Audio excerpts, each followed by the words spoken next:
پوسی خوچیره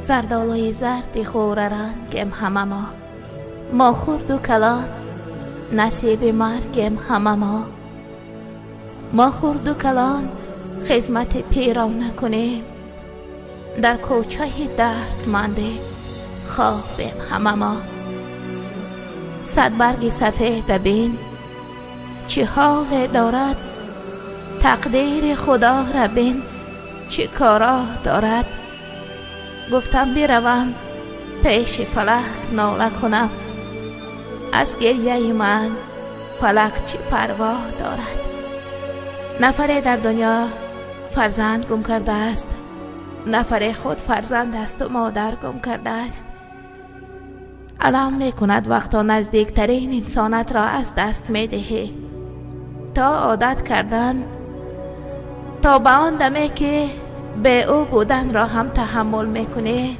خیلی وقت می گذرد من در روسیه دوستانم در تاجیکستان خودم در هجرت دلم با وطن نوارهای را آورده تماشا می کنم در روسیه خرسند می شوم خود خودم را در پهلوی دوستان بودگی بریم می بینم یک دوست داشتم حسن جان نام داشت 22 ساله حسن جان اینها اصلا دوگانه هستند حسن جان و دادرکش حسین جان با یکدیگر مانند با یکدیگر مهربان اما همین حسن جانش با من دوست نهایت قرین است در این تالار پرزیدنت جمهوری حالا نامش در دلم و خودش در برم نیست به تاجیکستان برگردم او را دیگر دیده نمیتوانم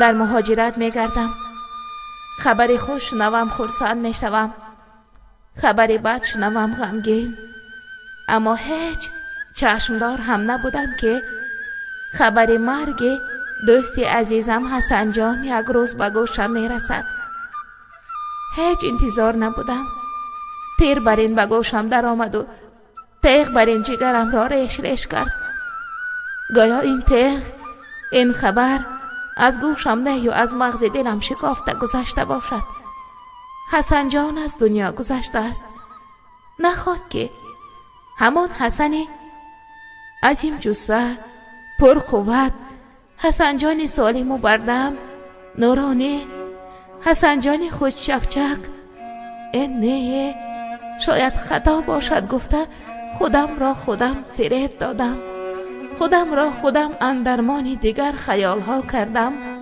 اما حقیقت را چه خیل پنهان کرده می شود اجل حق گو اجل پیر و جوان نگفته آمده می برده است همین طور حسن جان را هم اجل سر کرده است 5 نفر در یک ماشین نشستند و 4 نفر دیگر سالم حسن جان باشد جان و جبار سپاریده است دیگر سفری ها سالم کو و دیگران کار نشده است آنقدر صدمه دهشتناک هم نبوده است اما حسن جان نیست دیگر به تاجیکستان برگشته من این دوستم را دیده نمیتوانم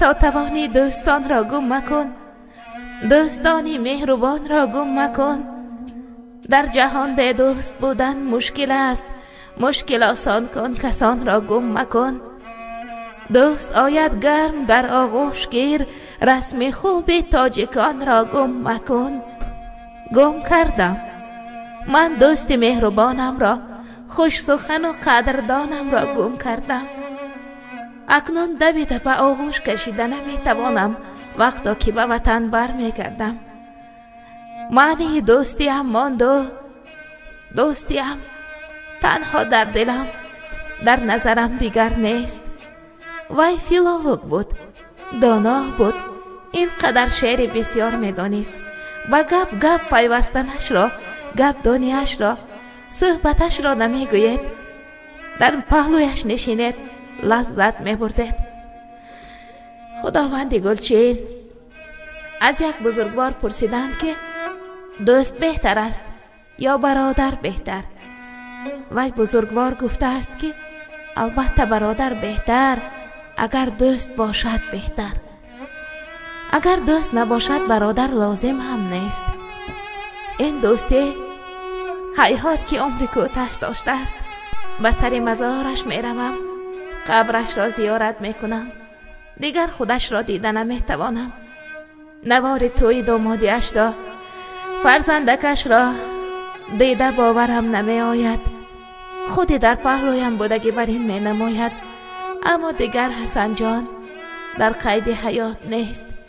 حسن جان، لحظه های غم و شادی شریک یکدیگر بودیم. وقتی که تو به صدمه دچار شده، من باید تکیه دارت می شدم، دلبر دارت می شدم، دردت را با سخنهای شیرین سبک می کردم. اما من دوستی عزیزت بهرام را ببخش. من که در هجرت بودم، در مهاجرت بودم و نتوانستم که آخرین نفسها در پهلویت باشم، یا اقلا در بیمارخانه، یا اقلا روی خنوکت را دیده با تو خیر و خوش می کردم. به جای من پای تابوت تو را کی ها برداشته باشد؟ جایی که دستی من می رسید دست کی بود؟ حسن جان، من بهرام، تو حسن، تو حسن، من بهرام، دو جوره جانی بودیم. هم زبان و هم دلمان یک خیل بود به هم.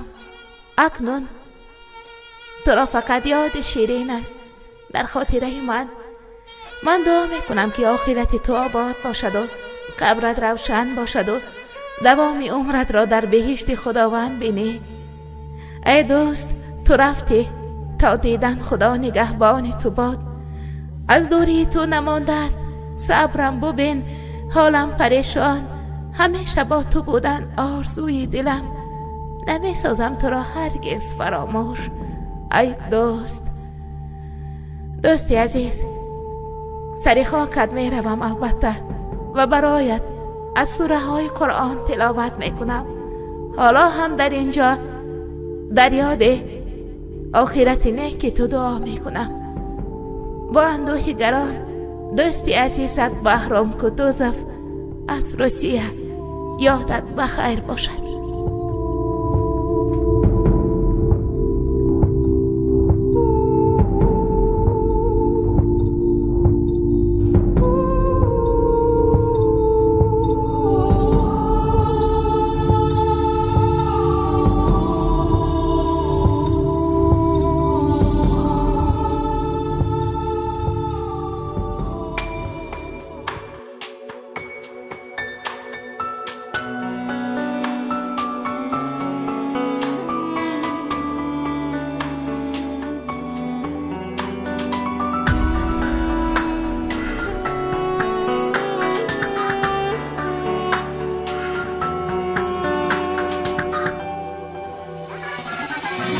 ای دوست، تو رفتی تا دیدم خدا نگهبانی تو با. از دوری تو نمانده صبرم، ببین حالم پریشان. همیشه با تو بودم، آرزوی من باشد بیگان.